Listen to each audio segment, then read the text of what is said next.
કાયમી પગલાં ન રહેતા, ટેમ્પરરી કામ. કારેલીબાગ એરિયા છે કે પાણી ટાંકી રોડ, ચંદ્રાવલી 4 રસ્તા અને અહીંયા ટ્રાફિકના એટલા બધા પ્રોબ્લેમ છે કે લોકો ગમે તેમ પોતાના મનસ્વી રીતે ચલાવે છે. અહીંયા આગળ મંદિરો, મન બુદ્ધિના બાળકો ઘણા બધા ઓવર સ્પીડે સ્કૂલ આવેલી છે. સરકારને વારંવાર રજૂઆત કરી તે છતાં કોઈ કઠોર કાર્યવાહી પગલાં લીધા નથી અને પગલાં લે છે એ પણ ટેમ્પરરી. 2-4 દિવસ પછી પાછા અતિવી લારી થઈ જાય. આજે તમને અમિતનગરને એક્ઝામ્પલ આપું. અમિતનગર ઘણા બધા એક્સિડન્ટ થયા, ઘણા બધા પગલાં લીધા, પણ જેસર તેની પરિસ્થિતિ અત્યારે બી ત્યાં છે.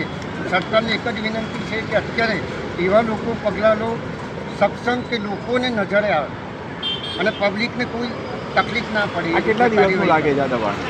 કશું કહી ના શકાય. સરકારની એની ઉપર એ તો એ લોકો જ્યારે કશું કહેવાય નહીં. આ લોકો તો અઠવાડિયે આવી જાય ને 15 દાડે છોડ. કોઈ કાયમી પગલાં ન રહેતા, ટેમ્પરરી કામ.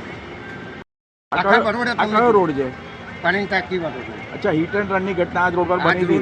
પછી તંત્ર એવું લાગે છે કે આ સારા પગલાં ભરાઈ રહ્યા છે અત્યારે તો લાગે છે, પણ કાયમી ધોરણે લે એવું જ મારે વિચાર. શું નામ આપનું?